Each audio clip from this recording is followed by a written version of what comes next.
Bueno, volvemos a encontrarnos en este espacio del café bíblico y bueno, Graciela, como viste, es un café bastante latino, Sí, muy surtido, con muchos sabores y bueno, esta vez vamos a degustar eh, todos juntos la palabra de parte tuya. Pero bueno, Luis primero te va a presentar a la gente.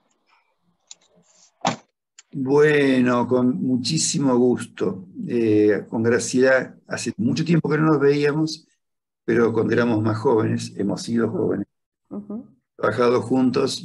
La recuerdo mucho en un encuentro de formadores en Córdoba. Ahí fue yo también. ino- Muy lindo inolvidable, ¿no es encuentro. cierto? Sí, totalmente. Sí, muy lindo, una marca muy grande en nuestras vidas. Graciela es religiosa dominica, pertenece a la familia dominica. Ustedes saben que los dominicos es como una familia religiosa, hay varones, laicos, hay religiosas, varias congregaciones religiosas que se inspiran en la espiritualidad de Santo Domingo. Congregaciones dominicas del Santísimo Nombre de Jesús. Bueno, estudió Biblia muchísimo, es doctora en Teología Bíblica por Comillas, por Madrid, licenciada en Sagrada Escritura en la UCA, acá en la Católica.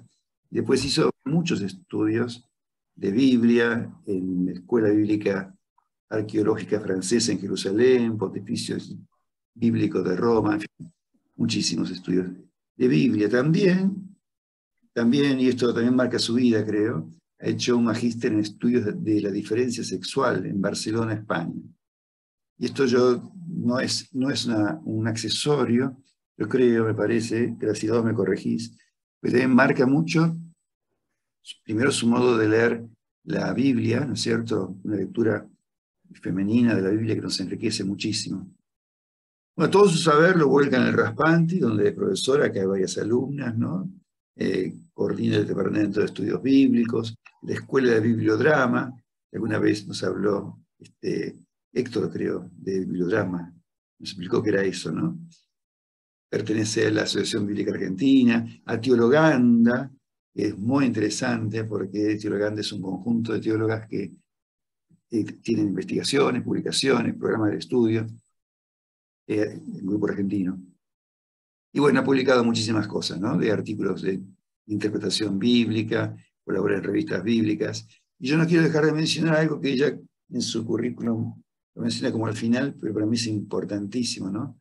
Porque todo esto también lo aterriza acompañando espacios de educación popular, acompañando espacios de educación popular y de lectura popular de la Biblia, desde la óptica de las mujeres. Por eso les decía antes yo esta cuestión de teologanda y de magíster que había sacado. Así que para mí es una alegría que nos haya regalado Graciela este espacio para compartir con nosotros. Yo voy a estar en mitad y después voy a desaparecer haciendo mutis por la izquierda porque tengo un grupo de gente extranjera cenando en casa. Pero no me voy a privar de escuchar por lo menos la mitad de la charla. Graciela, adelante, gracias por estar. Bueno, muchísimas gracias. Y yo venía pensando que cómo llegaba yo con quién me va a encontrar mucha gente desconocida, pensé, y tengo dos gratas sorpresas de ver gente conocida y de sentir el clima de familia que se respira en esta pantalla. Si las pantallas respiran, se siente ese latido que hace que uno también me siento muy a gusto ya de entrada. No sé, Adri me insistió tanto que comparta un poco mi experiencia, mi vocación a los estudios bíblicos. Así que voy a empezar un poquito por ahí, después voy a hacer una presentación con unas diapositivas para que nos ayude a seguir el tema que les traigo hoy para ampliar nuestros horizontes. Yo soy de la generación que hizo la catequesis cuando el concilio estaba terminando, en el año 65, así que tuve la suerte de tener los primeros catecismos ilustrados, no de las 99 preguntas, pero no la Biblia en mis manos. Tuvieron que pasar 6 años para que con la comunión de mi hermana llegara a mi casa El Dios llega al hombre, esa hermosa edición ecuménica, con esos dibujitos lineales, pero que a mí me llevaban a otro mundo, ¿no? Tiene algo que ver de lo que vamos a compartir hoy. Y yo me la devoraba, no sé, incluso a veces no sé por qué me la escondidas, como si estuviera mal, pero lo disfrutaba. Y de esa etapa que fue marcante, después me di cuenta cuando fui más grande, ¿no? Pero a mí me cambió esa lectura. Y yo lo noté en un cambio, después le pude poner el nombre, un cambio moral. Yo dejé de mentir. O sea, las mentiras que pueden tener los niños, las niñas a los 12 años, a sus padres, de travesuras o de relaciones con los hermanos, yo tenía que ser buena, no podía ser de otra manera. O sea, después la teología le pone unos nombres tremendos en latín, ¿no? Pero ese poder que tiene la palabra de modificarnos, ¿no? De transformarnos. Y yo creo pero no fue solo ahí. Yo vengo de dos ramas de mi árbol familiar muy diferentes. Yo crecí viendo al papá de mi papá, mi abuelo paterno, leyendo la Biblia en árabe. Y para mí era sumamente raro y extraño, porque cuando lo íbamos a visitar, veo que la gente antes se vestía siempre de traje, ¿no? Era muy sencillo, pero estaba siempre con su saco, su sombrero, y sacaba el sombrero y se ponía en un rincón de la casa a leer un libro que iba de atrás para adelante. Y yo no entendía bien qué cosa más rara era eso. Aparte ni se acercaba, uno ni lo podía interrumpir. Y por el otro lado, la mamá de mi mamá, mi abuela Catalina, la leía en alemán. Entonces yo creo que fueron influencias que no fueron conscientes en ese momento, pero que fueron marcando, entre otras cosas, ese gusto por leer, por estudiar, por la diversidad. Y después, bueno, haciendo un salto, cuando me encontré con la orden dominicana, que dije, bueno, esto es para mí, a pesar de todas las resistencias que uno siempre tiene a la vocación en los primeros pasos, encontré el camino para dar rienda suelta a esta pasión, ¿no? Siempre tuve claro, siempre, incluso otro recuerdo así anecdótico, yo ya había empezado una experiencia en Bahía Blanca, las hermanas habían ido a hacer una fundación, recién llegaban a la ciudad, y todavía yo seguía estudiando, había empezado el profesor en psicología, y recuerdo, como diría el Evangelio de Juan, eran las 5 de la tarde, de una tarde de noviembre, donde subía el perfume de los narcisos. Yo me lo acuerdo cada vez que huele un narciso, recuerdo esa conversación, donde yo le decía a mi amiga, con la cual estábamos haciendo todo el camino, miren lo que son los contextos y los patrones mentales, ¿no? Mira, a ver, yo la verdad que quiero ser como los sacerdotes. No había teólogas, yo no las conocía. El único modelo posible de identificación eran los sacerdotes, que estudian mucho, mucho, mucho, y después dan la palabra sobre todo a los más pobres. Esa fue así como no sé, una experiencia muy envolvente, muy marcante.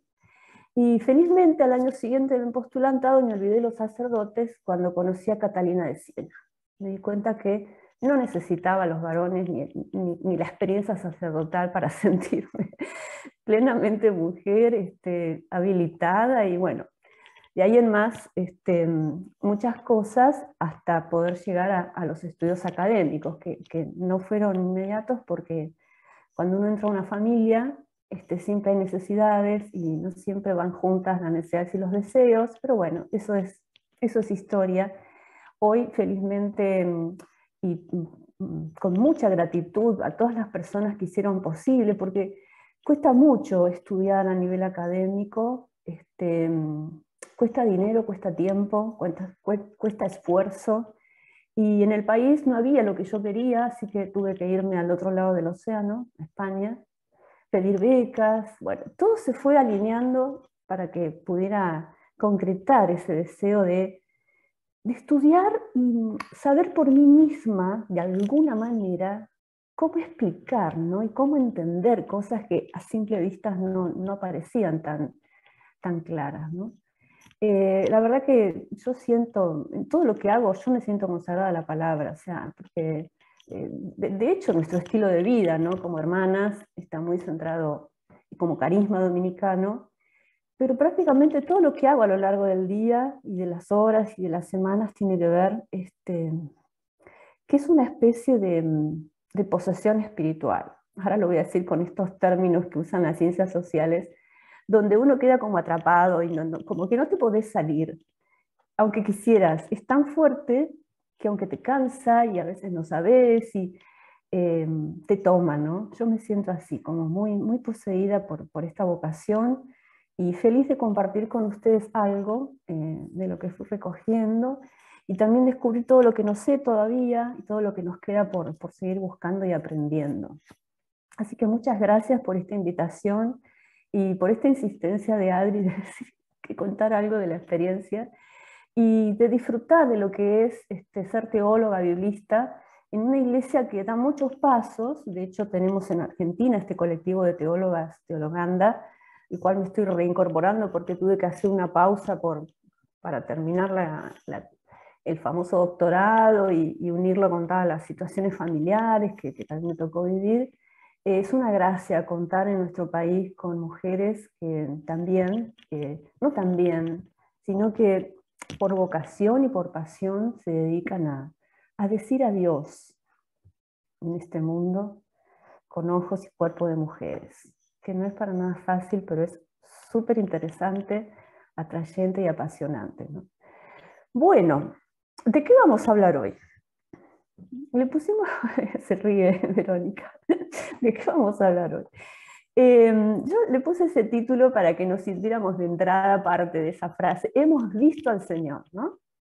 ¿Quién no podría decir de nosotros, hemos visto al Señor? ¿No? De una manera o de otra, y cada uno con sus procesos vocacionales, con su forma de ser, y seguramente le están dando la vida también, y lo que son, a contar esa experiencia, ¿no? Hoy lo vamos a mirar un poquito en algunos textos del Nuevo Testamento, y vamos a usar como unos anteojos con ayuda de las ciencias sociales, que nos ayuden a entender algunas experiencias que no son, me parece a mí, no son fáciles de reconocer. Aunque nos ocurran a nosotros, no les damos a veces el valor y el espacio que pueden tener. Por ejemplo, para ir entrando un poquito en tema antes de las diapositivas, Pablo de Tarso, quizá lo conocemos, tuvo muchísimas experiencias, llamamos extraordinarias, ¿no? Extraordinarias, porque no son las de todos los días. De pronto ocurren y trastocan un poco todo el mundo conocido, la percepción, la manera de entenderse, de mirar a Dios, de mirar a la gente. Y sin embargo, no lee las cartas, sobre todo las cartas auténticas, y era muy pudoroso, ¿no? No cuenta mucho. Lo usa cuando lo tiene que usar, como tiene que sacar una credencial para refrendar su autoridad, lo dice. Y cuando cuenta una que es súper extraña, no habla en primera persona, dice, yo sé de un hombre en tercera persona. Pablo era de tradición farisea, y de alguna manera no estaba bien visto, ¿no? que uno hablara de ese tipo de experiencias. Probablemente nuestras razones para no contar esas experiencias sean distintas. Y creo que tiene que ver, por lo que yo puedo comprobar y también leer, que hemos recibido una herencia muy pesada con el racionalismo desde el siglo XVII en adelante, que se instaló en Occidente, y que impregnó todas las formas de vivir, no solamente la de la cultura en general, sino también la de la iglesia, ¿no? La teología se fue haciendo también más racional, el surgimiento de los métodos científicos, que también parece que lo pueden tocar y ver y comprobar, no existe. Yo estoy diciendo, trazo grueso, cosas que probablemente están influyendo en nosotros y en nuestros medios, para no saber ni cómo hablar, ni cómo entender este tipo de experiencias. Y cuando las escuchamos, yo la primera vez que escuché de primera voz, me fui a Victoria, al monasterio de Victoria, a entrar en silencio, porque necesitaba una semana de silencio, y la primera noche me encontré con un comedor lleno de gente, y un chico de San Justo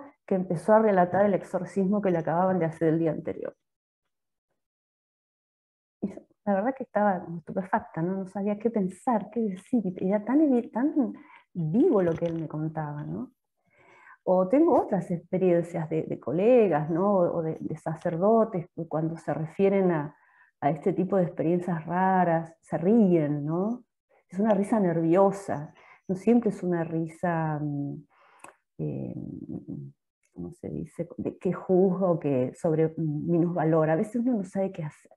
Entonces, bueno, yo quiero traerles hoy algunas herramientas para leerles estos textos, para entendernos y ver qué podemos hacer con eso, ¿no? Así que, si me permiten, no sé si estoy habilitada, Me voy a presentar.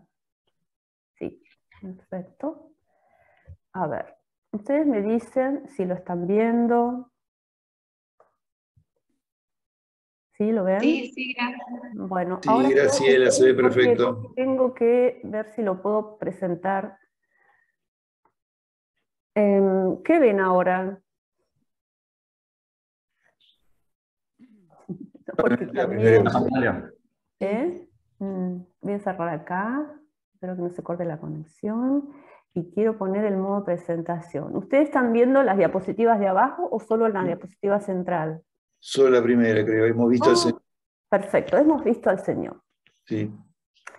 Creo que la pregunta que late para entrar en este tema es ¿cómo experimentaron al Señor los primeros cristianos, ¿no? ¿Qué hay detrás de esta afirmación? Por eso el subtitulito así más técnico decimos que son experiencias religiosas, ¿no? De encuentros con Dios, con lo divino, extraordinarias, ¿no? Y por suerte en los últimos años en los estudios bíblicos, yo me he sumado a ese grupo de gente que quiere revalorizar la experiencia religiosa como decimos, como un tema, ¿no? Como una categoría, porque en la ciencia, en la teología, en las ciencias bíblicas, predominó y a veces predomina más el interés por las ideas, por las doctrinas, cómo se llegó a pensar esto, cómo se escribió este texto, cuál es su origen, que son cosas necesarias. Pero de lo que uno tiene sed todos los días es de poder entender lo que nos pasa, ¿no? Y entender qué les pasó. Entonces, este es un intento fuerte de dar lugar, ¿no? A este tema. Y el título así concreto, si ustedes ven el icono, es un texto muy conocido que lo leemos en la Pascua, donde la comunidad del discípulo amado, están los discípulos en torno a Jesús, tienen una aparición, ¿no? Una visión. Hemos visto al Señor. Y eso le cuentan a Tomás, porque Tomás no estuvo presente cuando ellos tuvieron esta experiencia, ¿no? Es una experiencia extraordinaria colectiva, comunitaria, ¿no? Todos hemos visto al Señor. Yo les voy a dejar una consigna para una escucha activa. Los dos textos que voy a nombrar ahora los vamos a comentar juntos al final. Yo solo ahora los nombro. Y después de todo el recorrido, el rodeo por donde los voy a llevar, quisiera que volvamos a estos textos a ver qué podemos decir. Así que este es uno del capítulo 20. Pero antes de este relato, que es la aparición a los discípulos, está este otro. Ella, la primera que tuvo esta experiencia, que las traducciones son correctas cuando dicen, y le fue a decir a los discípulos que había visto al Señor, porque el texto original griego dice así. Pero perfectamente podemos imaginarla en ese encuentro con los dos, decirle, hermanos, he visto al Señor. Es una experiencia extraordinaria individual, ¿no? Como dos posibilidades que están en toda la Biblia, ¿no? Y concretamente en el Nuevo Testamento. Entonces, sobre estos textos vamos a volver después del recorrido. Entonces, ¿qué es la experiencia? Si tuviéramos que decir una definición, ¿no? Es una experiencia que ocurre de tal manera que quien la vive se siente situada como fuera de la percepción ordinaria de la vida cotidiana, ¿no? Gracias a esta experiencia se puede entrar en contacto con dimensiones nuevas de la realidad, de forma profunda y totalizadora. Después podríamos hablar qué es la realidad, ¿no? Pero bueno, lo dejamos ahí. Y se puede manifestar de muchas formas, ¿no? E intensidad. Quizá la más conocida para nosotros, más familiares, es la presencia de Dios, ¿no? Experimentar la presencia de Dios en contextos de oración, o de meditación, de silencio profundo. A veces la percepción queda tan ampliada que uno solo escucha silencio, y como si uno lo pudiera tocar al silencio, como si el silencio tuviera cuerpo, no es un silencio de vacío. Es algo extraordinario, no es algo que lo vivimos mientras vamos de aquí para allá, lavamos los platos, hacemos las compras, manejamos, ¿no? Por eso decimos, está fuera de esa percepción ordinaria. O esta otra sensación de como fundirse, uno tiene un momento de contemplación en la naturaleza, por ejemplo, como si uno pudiera fundirse con el universo, con la creación, ¿no? también a través de estados meditativos, esto ocurre mucho en la meditación samadhi, el yoga, o simplemente una trascendencia hacia la realidad de lo divino en formas de éxtasis, ¿no? Dosolalia, como encontramos tantos textos del Nuevo Testamento. Entonces, una primera aproximación. Trastoca la percepción ordinaria. Perdón, Sí. Graciela, ¿vos habías pasado diapositiva? Estoy pasando, ¿no ven nada? Porque yo estoy viendo, no sé si soy yo o somos todos que seguimos con hemos visto al Señor, ¿cómo experimentaron? No, no se ve ninguna. Solo Quedó esa. fijo, claro, quedó fijo.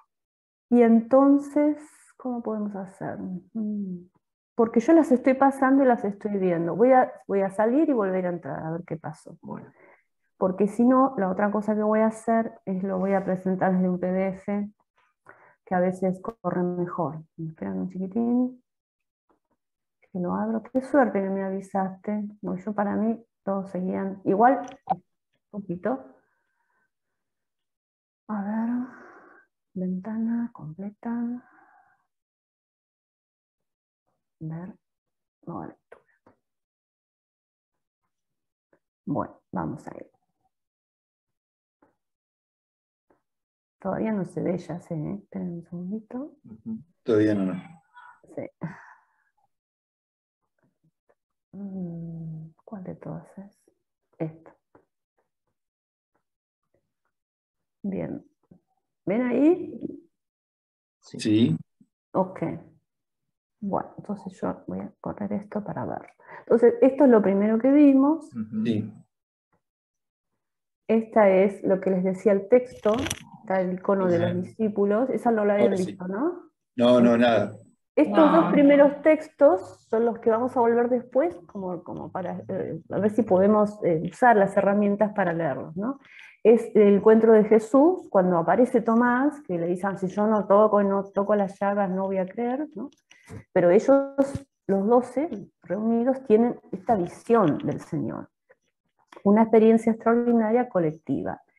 Pero antes de este texto, en el Evangelio de Juan, está la experiencia de María Magdalena, que dice, he visto al Señor. Esta es la última diapositiva, que es la que estaba comentando, pero no la voy a volver a decir para no reiterar, pero es un poco la definición, ¿no? Es una experiencia que se sale de la percepción ordinaria. Después ya voy a dar más elementos. Entonces, hoy hay cada día más conciencia y valoración de que en los orígenes del cristianismo hubo abundantes e intensas experiencias religiosas que fueron la mediación de esta revelación nueva en Jesús y que fueron también un factor de innovación socioreligiosa. Con el tiempo se constituye en una nueva vertiente hasta llegar a ser un sistema religioso, ¿no? Pero no en el primer siglo, que es en el que nos vamos a estar moviendo nosotros. Entonces, en estas experiencias son experiencias de encuentro fundamentalmente, ¿no? Con la realidad divina, trascendente, que transforma la vida de la persona, de una comunidad, ¿no? Es un encuentro tan vivo que transforma. Y hay muchas variantes o posibilidades de manifestación. Yo puse ahí las más quizá conocidas o que podemos verlas fácilmente en los textos. Puede ser una experiencia extraordinaria de visión, como las que mencioné recién, de aparición. De hecho, estaban reunidos los 12 y se apareció el Señor y lo vieron. A veces se combinan las formas, ¿no? De revelación, por ejemplo, Pablo le dice a los tesalonicenses, les decimos esto en palabra del Señor. Quiere decir que como profetas, que son además de misioneros, han recibido una revelación de cómo orientar a la comunidad, ¿no? Posesión espiritual, después vamos a ver que son las más comunes, curaciones, exorcismos, arrebato, ¿no? Esto que decía Pablo, dice, sé de un hombre que no sé si en el cuerpo o fuera del cuerpo, fue transportado al tercer cielo, y ahí vio cosas inefables, ¿no?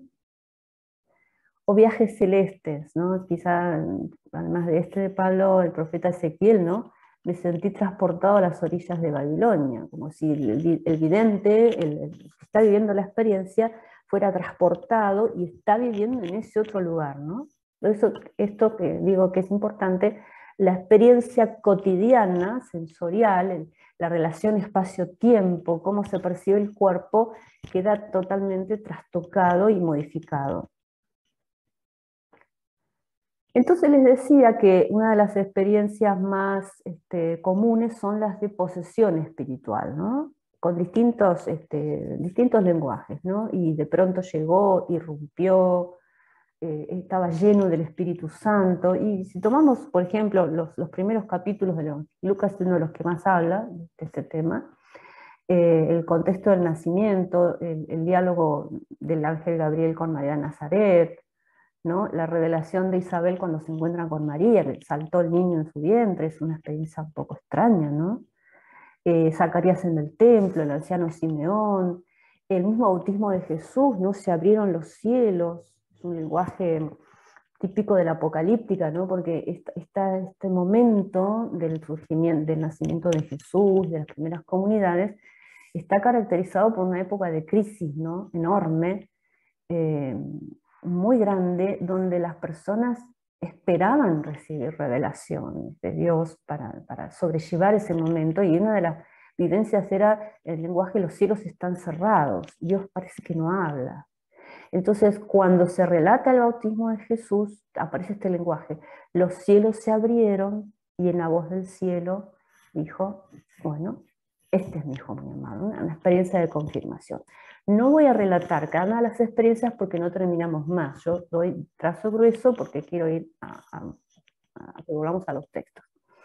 Pero, por ejemplo, estas son de posesión del Espíritu. El Espíritu posee a las personas y viven determinadas vivencias que se transforman en una misión, en un mensaje a transmitir, ¿no? Ni hablar de lo que le pasó a Jesús después del bautismo, ¿no? Yo, por ejemplo, Pablo y el vidente del Apocalipsis no mencionan al Espíritu.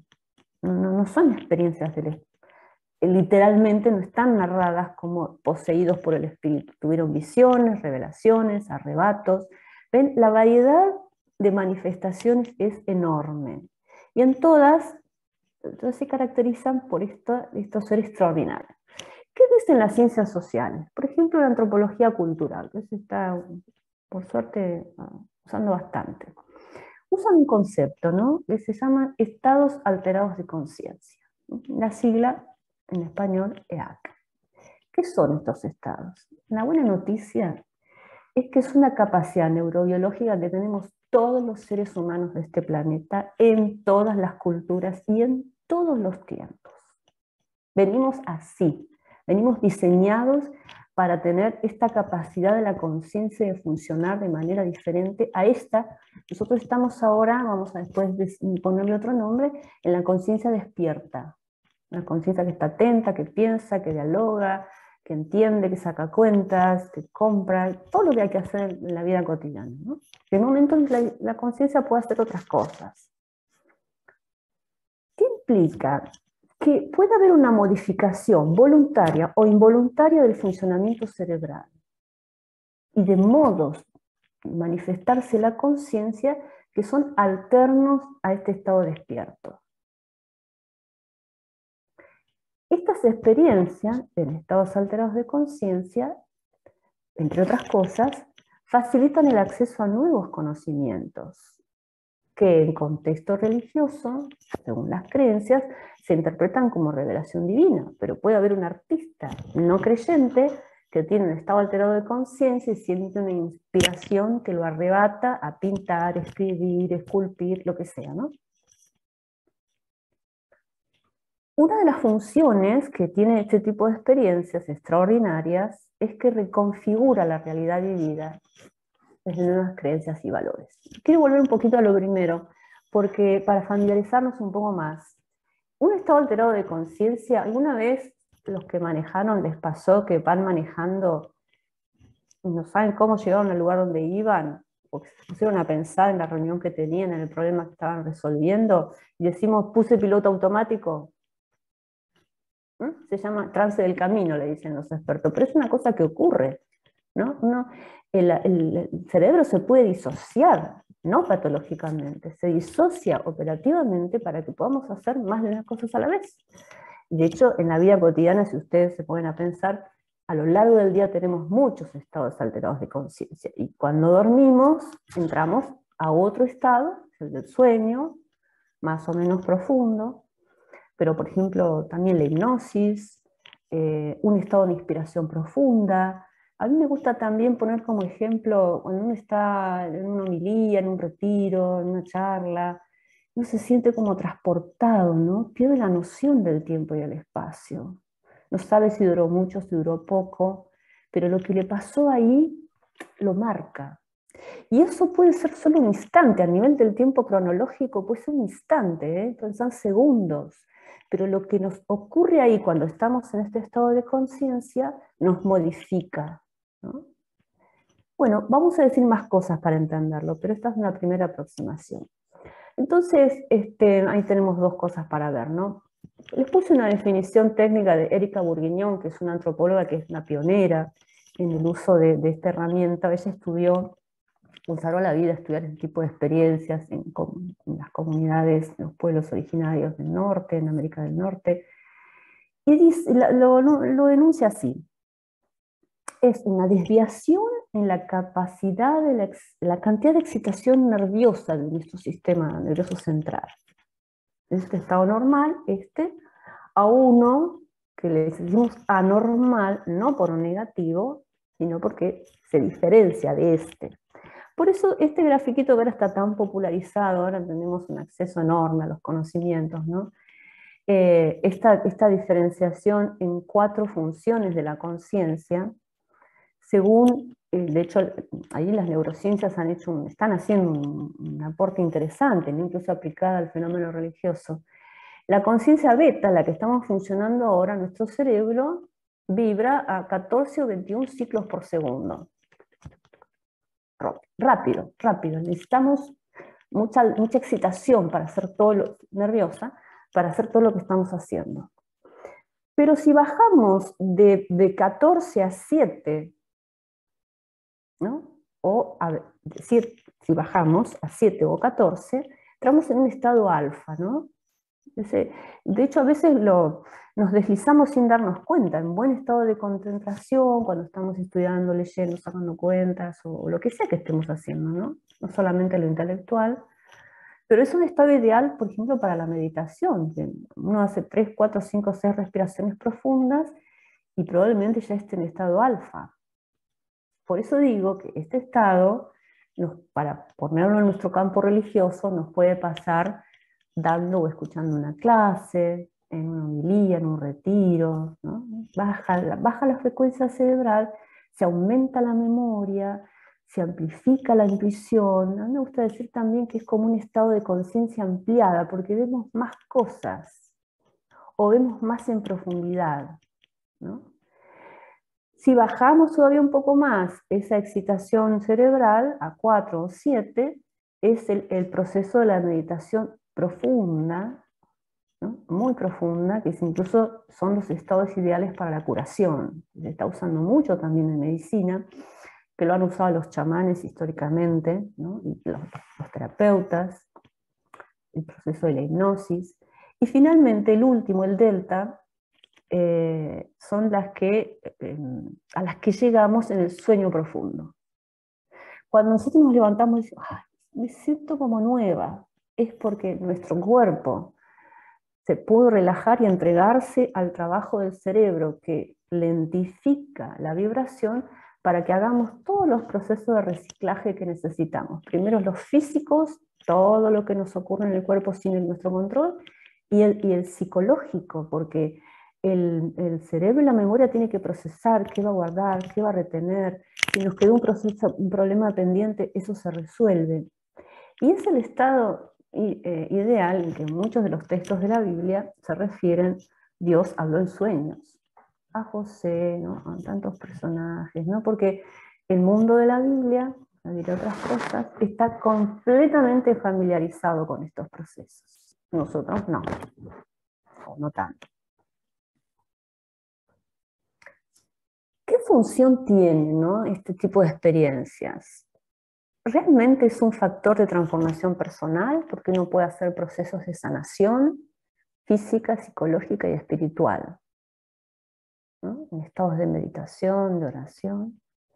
Y es un factor de cambio social. Ahora cuando lo ponemos lejos y miramos un poquito como si pudiéramos un zoom, qué le pasó a las primeras comunidades, qué les pasó a las personas que vieron estas experiencias, yo sigo cada vez más impactada de lo que pudo haber significado, y solo nos aproximamos, y a veces la contemplación nos ayuda a imaginar lo que habrá sido el trauma de la crucifixión. No lo alcanzamos a captar. Los que son mis alumnos saben que yo le doy bastante a este tema porque en lo personal me toca mucho. No porque no nos impacte la resurrección, porque además muchos grupos judíos como los saduceos creían en la resurrección. El problema no es ese, el problema es quién resucita y para qué resucita. El tema es quién fue crucificado, porque el Imperio Romano tenía esta máquina trituradora de toda voz disidente a su poder hegemónico, ¿no? Era pasarlos por la picadora de carne, hablando mal y pronto, a todos aquellos que fueran hostiles, desobedientes, revolucionarios. Y pasó por eso. ¿Qué puede haberle pasado a ese grupito de pescadores galileos, o mujeres que los siguieron por el camino, que llegaron con él hasta Jerusalén, que iban a celebrar la Pascua, algunos con más o menos intuición de que ahí había un conflicto, porque eso depende de tantos niveles de conciencia, cuando ven que su líder, su maestro, su inspirador, su sanador, termina ahí? Es inimaginable, ¿no?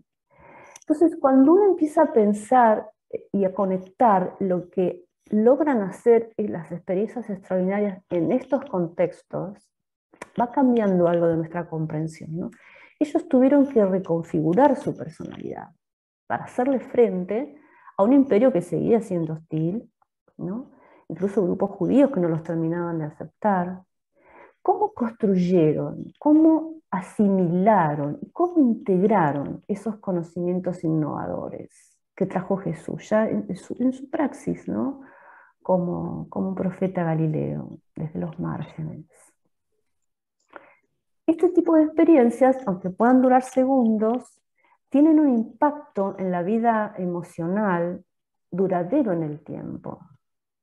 No es la emoción de la primera efervescencia, sino, por ejemplo, cuando Pablo le dice, esto lo estudié bastante yo en la tesis, la primera experiencia de alegría es, hemos sido perdonados, hemos sido elegidos, nos encontramos con Dios, nos ama más allá de nuestra realidad de pecadores, ¿no? Todos motivos para alegrarse. Pero después al final de la carta Pablo le dice, estén siempre alegres, ¿eh? ¿Cómo se construye eso? ¿Cómo se construye una emoción duradera en el tiempo? Una experiencia de estas deja una secuela que uno puede vivir toda la vida bebiendo de esa experiencia, ¿no? Nos ha pasado en las primeras experiencias vocacionales o en momentos de conversión, ¿no? Como dije recién, es una mediación muy clave para trascender el sufrimiento y las dificultades, ¿no? Es un tema re lindo que para profundizar otro día, ¿no? Trascender el trauma. Pero es una experiencia que no queda en el individuo solamente, o sea, revitaliza y modifica los vínculos sociocomunitarios. Por ejemplo, en el caso de también los galileos, ¿no?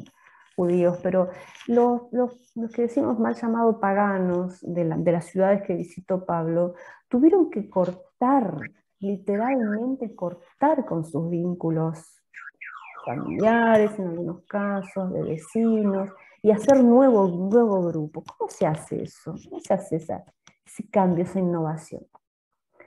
Otra consecuencia es que la experiencia extraordinaria produce un cambio de estatus social en el sentido de qué posición social, no por el dinero, sino de valoración, ocupa la persona en su sociedad, ¿no? Los grupos a los cuales Pablo llevó el Evangelio eran de bajo estatus social, eran considerados esclavos. Y de pronto estas experiencias del Espíritu y de la predicación y en la sanación eran hijos del Dios Altísimo, amados y elegidos, ¿por qué Pablo tiene que recurrir a veces para decir, bueno, si me van a apurar un poco, yo también tuve revelaciones, yo vi al Señor, ¿no? Porque la experiencia extraordinaria legitima el nuevo rol que siempre está unido a una misión, ¿no? Está estudiado, ¿no?, que para hacerse chamán tiene que pasar por alguna experiencia extraordinaria. Estos son como condimentos para ir entendiendo cómo funcionan, ¿no? Entonces vamos a ver 2 o 3 ejemplos, nombrarlos, ¿no? Experiencias comunitarias en estados alterados de conciencia, en la obra de Lucas Hechos, nombramos 3 nomás, ¿no? Por ejemplo, la transfiguración, está narrada por toda la tradición sinóptica. Subieron al monte Tabor, vieron cómo Jesús se transfiguraba y aparecieron Moisés y Elías. Fue una experiencia colectiva, en un estado alterado de conciencia. ¿Cómo es que lo vieron? Lo vieron, porque no se querían ir de ahí, ¿no? Porque en algún momento, lo voy a decir después, el visionario se siente parte de la escena. Está actuando ahí como uno más. El comienzo del libro de los Hechos comienza con este relato de que van todos a ver y lo ven a Jesús ascender al cielo a la derecha del Padre. También una experiencia comunitaria. Y el relato de Pentecostés, aunque nosotros tenemos una imagen muy recortadita de lo que fue ese evento, fue una gran experiencia comunitaria de sentirse poseídos por el Espíritu de Jesús para hacer un nuevo comienzo, ¿no?, en las nuevas comunidades. Y si vamos a experiencias individuales, traigo solo estas 5 de más de 26 que hay en todo el libro de los Hechos, ¿no? Esteban, protomártir, estaban por matar, ¿no? Contexto de sufrimiento, al límite de la muerte, vio la gloria de Dios y a Jesús de pie a su derecha. Probablemente Pablo fue testigo de esto y algo lo tocó, ¿no? De hecho, cuando iba camino a Damasco con todas sus credenciales para cortar el hilo a las comunidades de Jesús, una luz lo envolvió, nada, y no se cayó en ningún caballo. Eso es veces en los pintores, Rembrandt creo que es el primero que lo hizo, que nos dice que se cayó en ningún caballo, iba caminando, probablemente meditando, dicen algunos, no se imaginan el calor del mediodía, del desierto. Ahora, menciono esto porque son elementos que inducen este tipo de experiencias, ¿no? Bueno, Pablo. Pedro, ¿no?, en el capítulo 10, sentía mucha hambre, quería comer, y de pronto entró en trance. Trance es una palabra técnica, ¿no?, que puede intercambiarse con estado alterado de conciencia. Y después, aunque está al final, Cornelio, mientras tanto, Lucas nos presenta 2 escenarios, también era un centurión romano, estaba en oración y se le presentó un hombre con túnicas resplandecientes que le dijo, te vas a encontrar con Pedro. A Pedro la visión le da un mensaje y a Cornelio le da otro para facilitar el encuentro. Y Ananías, un discípulo de Damasco, vio al Señor en una visión, que Ananías lo va a acompañar a Pablo y Cornelio a Pedro. Entonces fíjense cómo en lugares distintos, Esteban en Jerusalén, Pablo en el camino de Damasco, Pedro en Jerusalén para ir después a encontrarse con Cornelio, Ananías, en distintos lugares, en distintos momentos se producen, hubo muchas, por eso intensas, muchas experiencias extraordinarias de revelación. John Pilch es un biblista norteamericano que es un pionero en el uso de este modelo para comprender estas experiencias. Propone un modelo que decimos que no hay que usarlos como una receta, si nos ayuda bien y si no hay que modificarlo, pero ayuda a entender, ¿no? ¿Qué características se tienen que dar para que se produzcan estas experiencias? Alguna privación sensorial, ¿no? El hambre de Pedro, ¿no?, el ayuno, ¿no?, caminar rítmicamente, danzar rítmicamente, modifica la percepción. Estar en un lugar adecuado, y el contexto más habitual donde se produce es el contexto ritual, ¿no? Generalmente será en contexto ritual. Y tiene que haber algún elemento que induzca al trance. Por ejemplo, todos sabemos que unas copitas de más ponen en un estado alterado de conciencia, ¿no? Reímos locamente, la gente llora o se enoja o puede llegar a matar, ¿no? Bueno, el alcohol es un gran inductor histórico. Las plantas, las drogas, los psicodélicos, pero la oración, la respiración, son elementos que inducen estos estados de conciencia. Va unido entonces a esta preparación personal. Miren, por ejemplo, en el libro de los Hechos, cuando se narra en la primera de las curaciones, en el capítulo 3, es muy interesante, que también hace reminiscencia a otra curación que hizo Jesús, el tullido que está en el templo, ¿no? Entonces, a Pedro y a Juan, que iban a entrar en el templo, les pidió una limosna.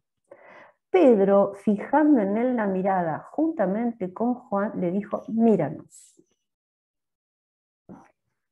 Fijar la mirada, ¿no? Un estado de concentración y de intención. Ese otro relato de Jesús lo miró fijamente, ¿no? Lo curó. Acá el doctor dice, yo coincido, la preparación mental, como a los relatos no les interesa describir lo que a nosotros nos gustaría saber, pero habría que pensar que hay una preparación, ¿no? Una disposición mental para que esto ocurra. De hecho, otro autor, que hoy no lo voy a trabajar, afirma que estas experiencias se dan en un contexto donde la gente crea que se pueden dar. Si no, no ocurre. Esto es así. Es una condición fenomenológica, ¿no? Otro elemento, entonces, es ese trance neurobiológico estimulado, ¿no? El ejemplo de Pablo que ya dije. Y un último elemento que siempre está, y que Pablo ha sido muy fuerte en la educación de sus comunidades, la experiencia tiene que ser interpretada. Por eso Pablo no es amigo de la glosolalia. Él también le pasó, estando en trance, está muy estudiado por las neurociencias, es una capacidad del cerebro de elaborar un lenguaje, pero que es ininteligible, nadie lo entiende, no se sabe qué dice. Hasta ahora, aunque se han descubierto patrones y los científicos se encargan, ¿no?, de llevar, no se sabe. Entonces, Pablo es amigo, prefiere la profecía, que el profeta, ¿sí?, pero también al profeta hay que interpretarlo, esta profecía que viene de Dios, tiene que ver con la comunidad, con nuestros valores, con la fe, un elemento clave. Ya para ir terminando esta parte, este mismo autor, porque estamos mirando solo visiones, ¿no? Otro día podríamos hablar de posesión espiritual, pero estamos viendo las experiencias visionarias. Entonces, en una primera etapa, cuando se desata, se provoca la experiencia, el visionario ve patrones geométricos, luces, colores, lo ve. En un segundo momento, ya empieza el proceso de interpretación, lo asocia con algo, le da significado. Esta luz, dice Esteban, es la gloria de Dios. Y en un nivel más profundo, el visionario llega a ser parte de la escena y forma parte como si fuera un personaje más, ¿no? Ahí uno le puede resonar unos métodos de oración que sugieren esto, y realmente es muy, muy rico, ¿no? Porque puede llevarnos a comprensiones muy profundas, sin tener una visión, ¿no? Porque la visión es algo muy concreto. Pero quiero decir algo, por ejemplo, en contextos de duelo, me viene ahora el ejemplo de mi tía Anita, en paz descanse, cuando murió su esposo, yo me acuerdo de esa escena, de estas cosas que te quedan grabadas, y me asusté un montón, porque yo era muy chica. Dijo, yo lo vi al tío, estaba sentado delante mío. Porque en esas experiencias de duelo, el que está sufriendo la pérdida tiene que asimilar ese nuevo conocimiento. Estas experiencias que no necesariamente son patológicas, eso quiero decir, porque una cosa negativa que pesa sobre nuestra comprensión es que la gente está mentalmente enferma cuando tiene estas experiencias, de ninguna manera. Y esto, quizá ustedes también tengan en su familia relatos parecidos, ¿no? Como que ven al muerto, al fallecido, al ser querido. Y uno puede ir a entender un poco más qué les pasó a las mujeres en el contexto del duelo. Es otro tema. Lo dejamos mencionado. Entonces, bueno, volvemos a estos textos que yo quería que miráramos, a ver si entre todos podemos hacer un poco la hermenéutica, ¿no? No solo yo. Es un texto muy conocido, donde María va al sepulcro, va a buscar un cadáver, no lo encuentra, ¿no? Confunde, la experiencia empieza con los ángeles vestidos de blanco, ¿no? Un personaje, no solamente se ve al Señor, se pueden ver a ángeles o demonios en este caso son dos personajes positivos, y entra en un diálogo, ¿no? ¿Por qué lloras? Y ella en ese, por un lado es típico del malentendido joánico, ¿no? Bueno, no sé, se han llevado al Señor, pero ¿dónde lo han puesto? ¿No? No puede entender por qué va y no lo encuentra. Acá es necesario recurrir a una de las herramientas claves del método narrativo, que nosotros la tenemos que tener presentes para no caer en falso, digamos, en lo que vayamos a interpretar. Una cosa es la historia contada, lo que dice literalmente el texto. Y otra cosa es el discurso, ¿sí? ¿Qué quiere decir? ¿Para qué lo dice? Porque quiero advertirles, por si alguno no lo sabe, que este texto que estamos leyendo de la Comunidad de Juan ya es de los años 90. Y está contando algo que ocurrió en torno a los años 30 aproximadamente, que fue cuando el momento de la muerte y resurrección. Entonces han pasado 60 años. No son relatos en primera persona, no es que está María Magdalena contando lo que le pasó. Es un relato que viene entretejido en los procesos de memoria social, ¿no? Contado una y otra vez, recontado. Entonces, bueno, tenemos que tener en cuenta esto para entender un poco más cómo cuenta la primera comunidad eso que es poco inenarrable, ¿no? Contar que hemos visto al Señor. Bueno, ella tiene una visión. Ella se dio vuelta, lo vio a Jesús, pero no lo reconoció. Ella sigue en el llanto, en la pérdida, ¿no? Y ahí entra en un diálogo más profundo.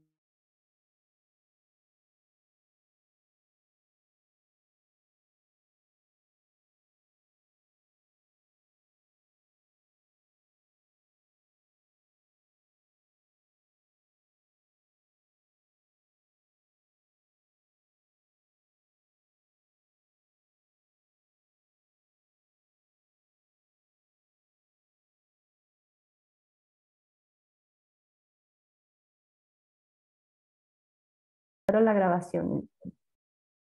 Okay. Retomo. Lo que aparece en el versículo 17 es muy interesante, que ha dado también muchos ríos de tinta y de explicación. No me toques, no me retengas, yo he subido al Padre. O sea, el relato está diciendo que los discípulos y discípulas tienen que pasar a otro proceso de experiencia con Jesús. No puede ser igual a como cuando Él estaba entre ellos en vida, digamos, física, como ser humano, ¿no? Por eso, ve y dile a mis hermanos, tenés que ir a contarles. Esta experiencia extraordinaria la instituye a María Magdalena como la apóstola de los apóstoles.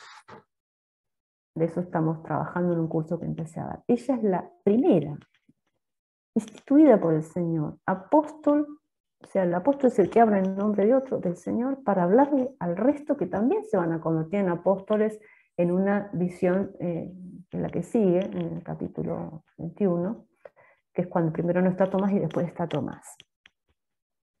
Entonces, ella fue de decirle a los demás que había visto al Señor.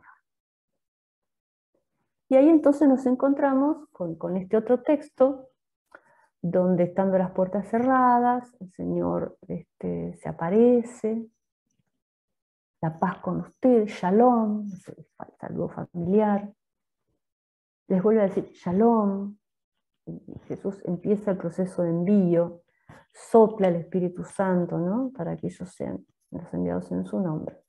Pero es aquí que Tomás no estaba con ellos. Entonces, los discípulos le cuentan, hemos visto al Señor. Le están diciendo que tuvieron una visión, lo vieron, estuvieron con Él. Pero Él dice, no, si yo no veo la marca en los clavos, y no pongo el dedo en el lugar de los clavos y la mano en su costado, no lo creeré. 8 días más tarde están otra vez reunidos, estaban con ellos Tomás, entonces se aparece Jesús, también están cerradas las puertas, un poco una indicación para decir que evidentemente era algo extraordinario. Otra vez Shalom, la paz esté con ustedes, y Jesús se presta a que Tomás pueda hacer eso que él quería, ¿no? Se allana, ¿no? Trae tu mano, acércala, métela a mi costado, y en adelante no seas incrédulo, sin hombre de fe. Tomás respondió, lo reconoces, el reconocimiento de fe extraordinario, Señor mío, Dios mío. Entonces, el narrador pone en boca de Jesús, ahora crees porque me has visto, felices los que creen sin haber visto. Bueno, ¿qué pasó? Acá se copió de nuevo. Bueno, un pequeño error. Entonces, aquí hay mucho para hablar. Yo quisiera dejar de presentar, a ver cómo hago, no veo, para que empecemos a construir juntos una explicación, entender, pero antes de eso me gustaría escucharlos, qué les pasa escuchando este tema, ¿no? ¿Qué sienten? ¿Cómo lo reciben? ¿Qué provoca? Y todo está bien, ¿eh? Nadie se autocensure, es un espacio de construcción de conocimientos, de abrirnos a cosas que no estamos acostumbrados probablemente, y que pueden darnos algo de luz. Bueno, ¿quieren que modere yo o alguno de ustedes va a ser de moderador? ¿Digo yo? Como quieras, Graciela. Bueno, no, estamos atentos los dos, Juanjo, por las dudas. Bueno, dale, ¿Ustedes saben usar la herramienta de levantar la mano abajo? Que está abajo del todo, eso nos ayuda. En la parte de abajo de la pantalla, el que quiera hablar, levanta, entonces vamos viendo y vamos dando turnos. En reacciones ahí tienen para levantar la mano.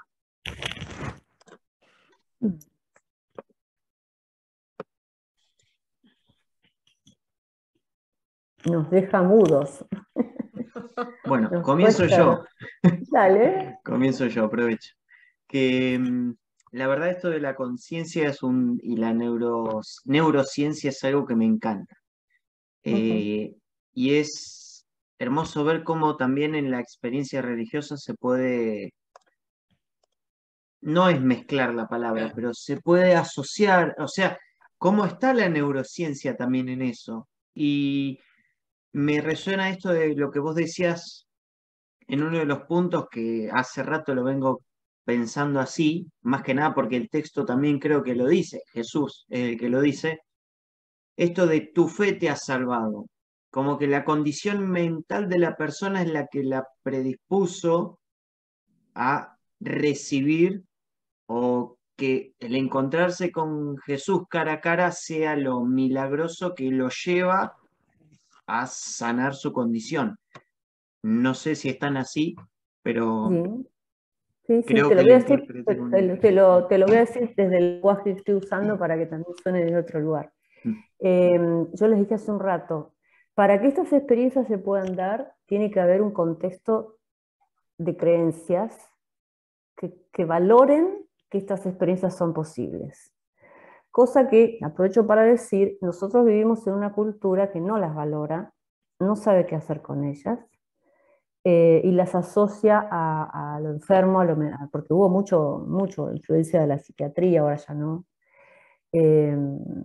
Entonces, en las culturas de la Biblia, dice John Pilch que les cito hoy, para ellos es como una segunda naturaleza. Ellos entran y salen de los estados alterados de conciencia como nosotros cruzamos la puerta, en el sentido de que están familiarizados, saben que ocurren, los usan a su favor, los valoran, los legitiman.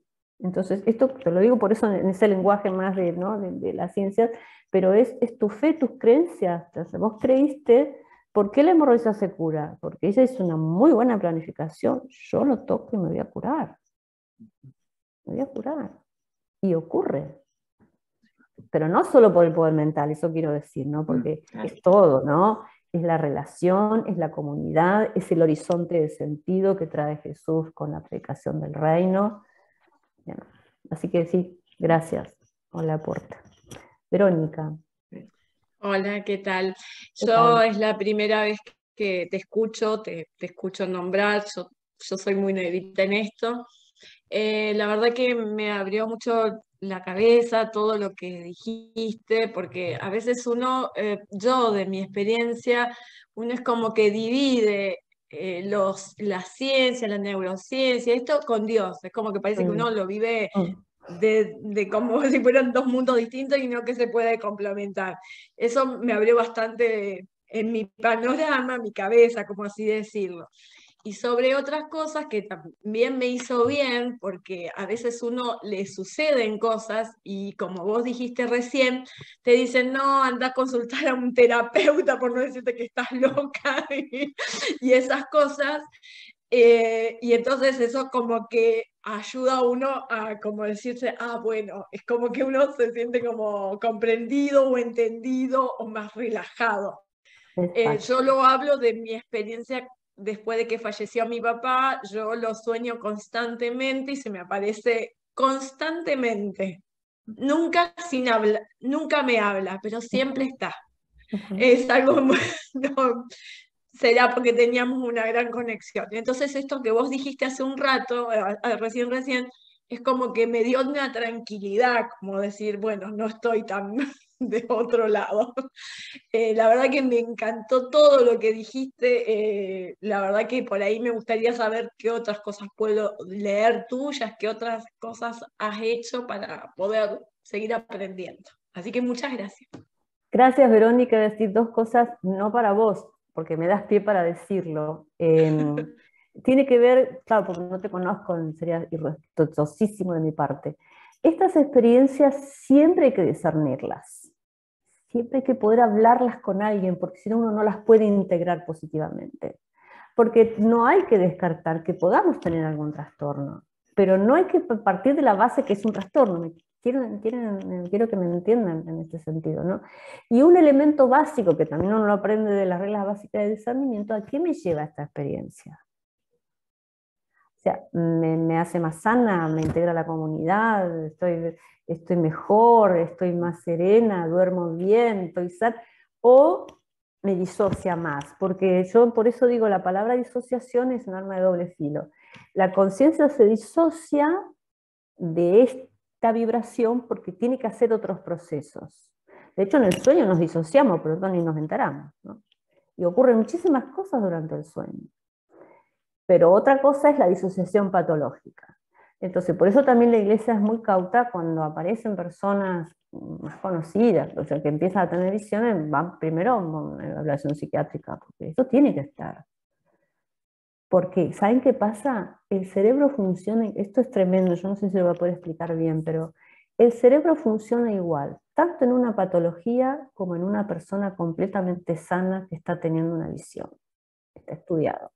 ¿Qué difiere? Un montón de cosas. ¿Qué le pasa a la persona? ¿Cómo obra? ¿A qué la lleva? Y para decir, con reforzar lo de la unión, nuestro cerebro está cableado así. Estamos diseñados para tener este tipo de experiencias. ¿Cómo no va a ser de Dios? Vamos a decirlo en perspectiva creacionista. Dios nos creó así, nos creó o esperó a la evolución humana, porque para unirnos a los paradigmas, ¿no? Al principio, bueno, la humanidad pensaba que estaba en el trueno, y Dios esperó esa evolución hasta que pudo escuchar otras cosas, o sea, porque el ser humano es capaz de Dios, dice Karl Rahner, ¿no? Entonces, amigarse y empezar a informarse. Yo tengo poco escrito, la verdad, de estos temas, de a poquito voy a ir haciendo porque, claro, le tuve que dedicar mucho tiempo a elaborar la tesis, a terminarla y a otras cosas que se me fueron entrecruzando. Así que, pero les puedo citar, puedo dar bibliografía de gente que ya escribió sobre esto, que ayuda un montón. Gracias. Lucrecia,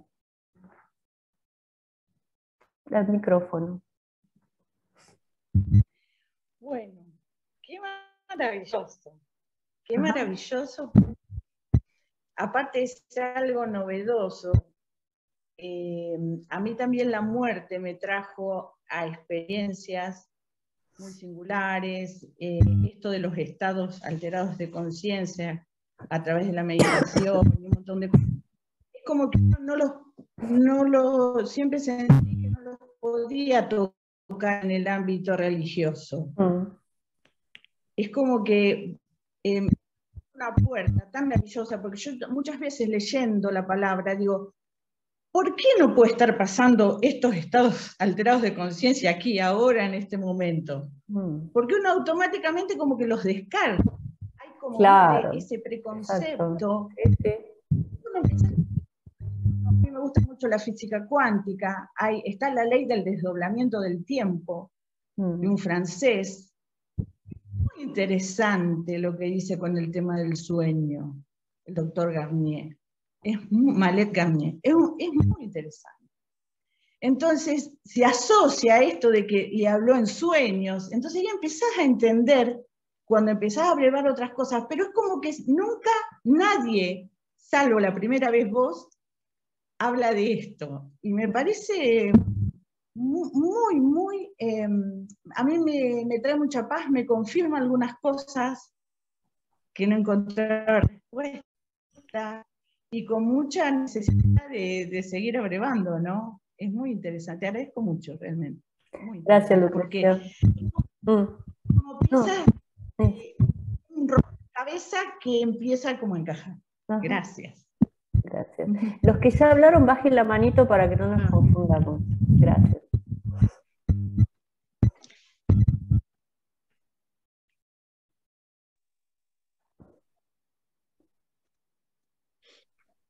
Merce. Y después Sandra. Bueno, yo también agradecerte porque la verdad que me parece muy interesante esto de poder conciliar, ¿no? Ciencia y Dios, ¿no? Que creo de alguna manera, esto que vos decís de que Dios nos crea así, entonces es maravilloso, ¿no? Porque no hay por qué descartar todo lo que hizo Dios, realmente está bien y tiene algún propósito, ¿no? Yo tuve una experiencia, yo tuve un accidente donde una de mis hijas murió y como estábamos todos mal, o sea, y mi hija murió en el acto, yo no pude verla ni despedirla, ni... Siempre, durante un tiempo, al principio me quedó eso de decir, bueno, no me pude despedir. Y una vez en un sueño, ella vino y nos abrazamos y ya está. Y digamos, y ahí yo tuve como una paz y me sentí, dije, bueno, le agradecí, ¿no? Agradecí a Dios porque realmente fue una experiencia maravillosa que a mí me dio mucha paz, porque me quedaba eso, ¿no? De decir, no había podido como cerrar ese círculo. Y bueno, realmente también me pregunto por qué ahora no nos damos estos tiempos, ¿no? Por ahí para poder tener esas conexiones más profundas, ¿no? Estos estados diferentes que vos decís, porque yo creo que no nos estamos dando muchas veces, no sé quiénes, pero bueno, yo por ahí no me lo doy, el tiempo de meditación, de estar un poco menos conectado con el exterior y más conectados con el interior. Así que te agradezco un montón y me pareció buenísimo. Gracias. Sandra y después Ana. ¿Qué tal? Buenas tardes. ¿Qué tal, buenas noches para todos. ¿Qué tal, profe? Un placer volver a verte. Gusto de verte. Me resuena mucho esto, bueno, es un tema ya también muchas veces charlado, ¿no? y hablado en la carrera que estamos terminando. La revelación, vos también algo has dicho, ¿no? Pero tiene que ser entendido en entorno de revelación, o sea, la revelación sigue sucediendo. Y la revelación también comunitaria, entonces por eso tiene que ser este discernimiento no individual al que hacías referencia, sino que sea comunitario, ¿no? Exacto, sí, sí. También como vos lo dijiste, como esta clave de discernimiento, que si otro no me ayuda, no lo veo y no me da, no me provoca algo mejor, y ahí entonces también nos puede servir como una clave, pero me parece muy, muy bueno recalcar la comunidad, ¿no? Sí. Recalcar la comunidad, celebro que podamos estar así, en comunidad también escuchando esto, porque es así como nos acompañamos y crecemos, ¿no? Entonces, esto de lo escuchó uno, luego lo escucha otro, ahora somos más que conocemos esto y se nos abre el corazón y la percepción a que sean bienvenidas estas experiencias y poder acompañar en los discernimientos comunitarios de las diferentes comunidades que participamos, ¿no? Gracias, Sandra. Ana. Sí, ¿qué tal? Bueno, quiero agradecerte, realmente me encantó todo.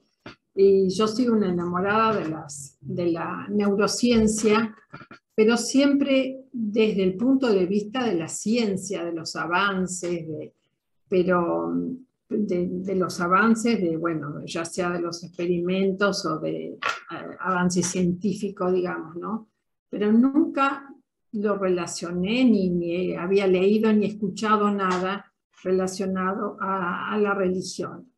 Y realmente yo tuve un estado alterado de conciencia, no sé cuánto duró, a lo mejor fueron segundos en un retiro, y realmente cuando terminó es como que me asusté, ¿no? Porque uno dice, ¿qué pasó? ¿Dónde estuve? Y bueno, y esto es hermoso porque explica muchas cosas, ¿no? Muchas cosas que uno siente, que uno vive, que uno escucha. Así que quiero agradecerte. Muchas gracias. Gracias, Ana. Me olvidé de decirles también que una característica de este tipo de experiencias es que si bien los estados alterados de conciencia se inducen con factores externos, el alcohol, las drogas, las hierbas, la danza rítmica, ¿no? Todo eso predispone. Pero también una característica es que irrumpe, o sea, la persona no lo está buscando y ocurre, ¿no? Eso es otra característica, y generalmente produce un cambio importantísimo en la vida de la persona. Yo tengo una conocida muy directa que ha tenido una experiencia que todavía dura, porque ella se quedó, digamos, conectada a una entidad espiritual, pero buscó de todo y lo sigue buscando, ayuda psicológica, psiquiátrica, espiritual, porque son experiencias difíciles de integrar. Porque nosotros, esto quería decir, esto lo dicen Eugene D'Aquili y, bueno, me sale ahora el otro, en una obra muy clásica, The Mystical Mind. Ellos hablan de nuestra cultura occidental es monofásica. Nosotros privilegiamos y valoramos el estado racional despierto. Con suerte los sueños, la inspiración poética, ¿no? Por ahí. Mientras que las culturas de la Biblia y muchos de los pueblos originarios y mucha otra gente que no pertenece ni aquí ni allá, pertenece a culturas polifásicas. Es decir, admiten, aceptan, integran, valoran y usan a su favor los estados alterados de conciencia. Entonces, la primera cosa que tenemos que hacer es familiarizarnos con el tema, integrarlo, que todos hemos tenido, nos acordemos o no, y quizás después de esta charla van a empezar a venir recuerdos,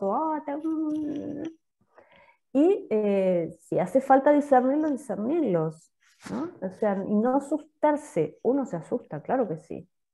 Yo también salí corriendo, no me pasó, y dije, oh, Dios mío, estoy loca, ¿qué me pasa? Entonces necesitas a alguien, un interlocutor válido, que te pueda escuchar, que te pueda ayudar a hacer el proceso de integrar. Por eso, Pablo, para citarlo, para un referente, dice que en la comunidad tiene que estar el maestro, el profeta, ¿no? El que ayude a entender, no solamente el que tiene las visiones. Bueno, vamos a discernir, porque puede ser que sea algo que no sea de Dios en el sentido de revelación dirigida a la comunidad, porque estos procesos siempre están dirigidos a una misión, a un cambio, a una comunidad. Yo hace poco he leído, no sé ni qué estaba leyendo, pero el testimonio de un muchacho joven, de unos 30 y tantos, ingeniero de profesión, se fue a un retiro espiritual, entró en un estado de conciencia que duró un buen rato, pero quedó desconfigurado 2 o 3 días. no podía ni llamar a su esposa, no podía hablar, no sabía qué hacer. Quedó muy afectado hasta que pudo volver en sí, digamos. A veces uno vuelve rápido a la realidad esta, otras no. Bueno, ¿qué le produjo a él? Abandonó su profesión y se convirtió en terapeuta, porque este estado vino acompañado de una capacidad para leer, intuir procesos de salud y acompañar a otros. Por decirles, siglo XIV, Juliana de Norwich tuvo una visión que duró 30 horas al borde de la muerte, donde le estaban poniendo el crucifijo porque ya le estaban dando la extrema unción, y una visión que dura 30 horas y llevó 20 años en entenderla y escribir qué le había pasado. Y tuvo, lo que esa mujer vio, todos quisiéramos verlo, ¿no? Dios como madre, no hay infierno, Dios crea todo al mismo tiempo. Entonces, animarse, conocer más de la historia de la Iglesia está lleno, plagado de místicas, místicos y experiencias. Y ahora hay mucho recurso, al un toque de un clic uno puede saber muchas cosas, ¿no? Y saber también qué leer. Yo les recomiendo, los que tengan Netflix, hay una serie, para mi gusto está muy buena, lo he chequeado con otros compañeros, se llama ¿Cómo cambiar tu mente? Es un documental de difusión de estos temas. Y cada uno no puedes ver otro hasta que no pase un tiempo porque te sumerge en un mundo de experiencias. Es progresivo, está muy bien hecho, informa en qué pasó en el último siglo a partir de que se descubren las drogas psicodélicas, ¿no? Que nosotros tenemos siempre la mala prensa de las drogas. No para ir a hacer eso, pero hay por lo menos saber que existe, que esto ocurre, y estar familiarizados con temas que, como estamos diciendo, aplicados a la experiencia religiosa puede ayudar mucho. No estoy diciendo que vayan a tomar drogas, ¿no? ¿Queda claro? Necesariamente hay que ir a tomar ayahuasca, que hay que hacerlo muy acompañado con buenos chamanes que te traigan de vuelta, ¿no? Porque te puedes perder. Puedes perder. Bueno, ¿qué más? Lucrecia. Perdón, una cosa que me quedó en el tintero en este camino de ver cómo se inducen a esos estados alterados de conciencia. Una es el ayuno. Claro. Sí, totalmente.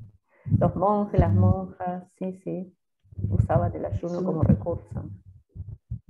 Para la depuración también física, y bueno, viene lo espiritual. En lenguaje de una sana ascética es altamente recomendable, ¿no? Porque entonces el organismo también funciona mejor y se predispone mejor a escuchar, a vivir, ¿no? Sí. ¿Alguien había levantado la mano y se arrepintió o se desconectó? Ok. Bien, bueno. Nos quedó, para mi gusto, que hubiera sido lindo releer los relatos de María Magdalena y Tomás, ¿no? Porque ahí hay mucho, pero bueno, por lo menos queda pendiente para pensar que estas experiencias no solamente estuvieron ahí en ese momento fundante de lo que llamamos, después se va a llamar cristianismo, sino que siguen ocurriendo y que, bueno, saber que Dios lo usa como un medio de comunicación, ¿no? De alguna manera. Y nosotros también podríamos usarlo, bien centrado, bien acompañado, por lo menos si a alguien le pasa no asustarse o no reírse.